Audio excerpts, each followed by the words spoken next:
Hey guys, what's up? It's Ricky. Welcome to the kitchen. Today I'm going to be making some vegetarian chili. I don't know what's wrong with me. I stopped eating meat about a month or so ago.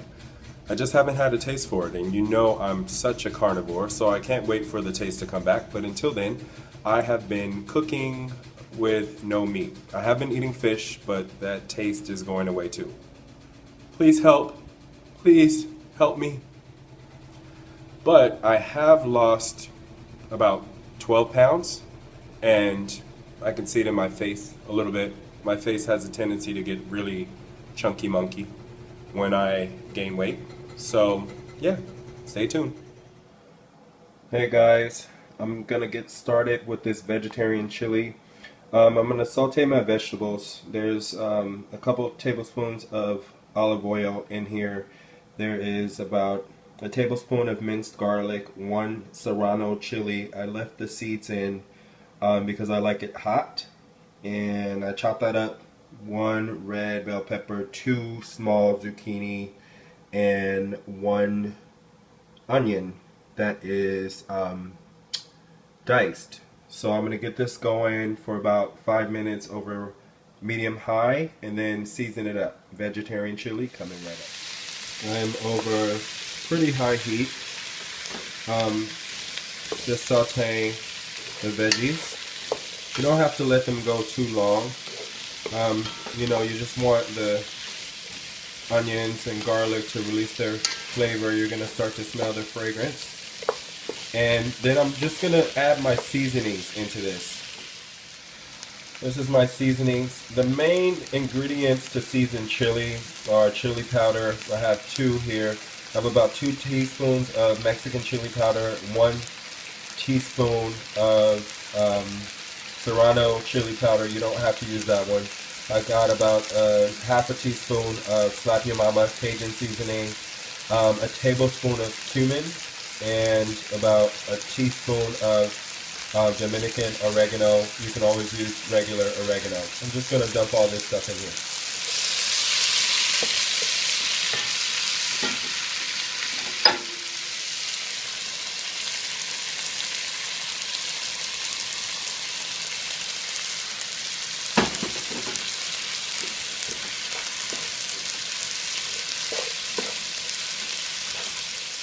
Okay, this has been going. It smells so damn good. I just want to run over a few of the other ingredients. Of course, we need tomatoes. I have a can of fire roasted and garlic diced tomatoes. I have a can of Rotel tomatoes, and then I have some Goya hot tomato sauce, 1 can. It all depends on the thickness that you like in your chili. I like my chili to be pretty thick, so I'm just going to eyeball it to make sure that I'm getting the right consistency that I like.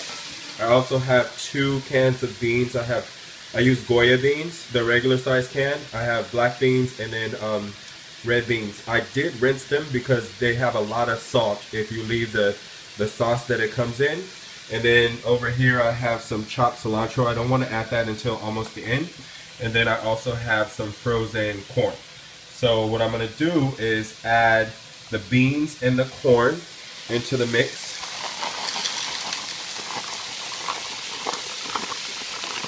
Okay, frozen corn, get all that goodness. And then let me add the beans.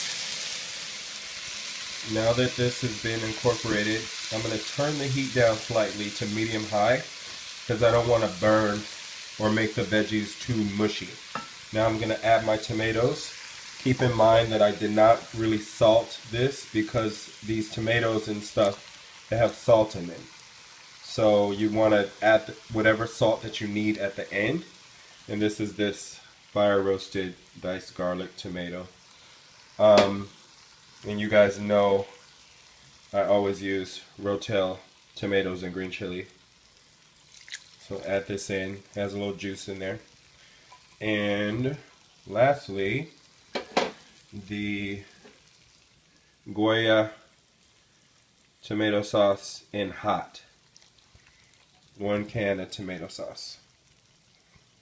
Let's mix this up. Look how good this looks already.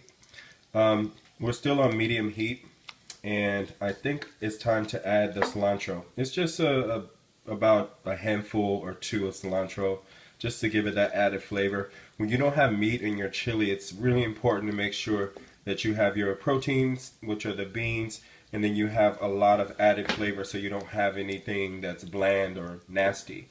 So let's add the cilantro. We're gonna bring it up to a boil and then reduce and simmer. I can already tell that I'm gonna have to add about a cup. I'm gonna use one of the cups from the tomatoes, about a cup of water, or you can also use vegetable broth. And then you just want to taste it for seasoning and simmer it for about 25-30 minutes and you're done. Cilantro in. It smells great. And since you're not using anything but veggies, you can really taste this at any point to adjust your seasonings. So that's what I'm going to do in a second to see if I need to add any more chili powder or add a little salt or whatever. So, you know, this is a really quick and easy meal, perfect for a cold day. We've been having so much snow here in New York. It's so annoying. It just started to snow again, and I just wanted to go away. The taste is amazing. You'll see the added ingredient. I tasted it, and it's really spicy, but good. I added a little bit of sugar in there, about a tablespoon of sugar. And I did that because the tomatoes are kind of tart. So I just wanted to not sweeten it up by any means, but just balance the flavors. I didn't have to add any salt, which is great. And it's just really nice and spicy. If you are working with that Serrano chili pepper, and you don't want it to be so spicy, make sure you take the seeds out when you're dicing it up. I left them in. Alright, this is the final product. You'll see the cheese is melting. It's smoking. I just topped it with some cheese, and it's really good. I already had a taste. So there you go.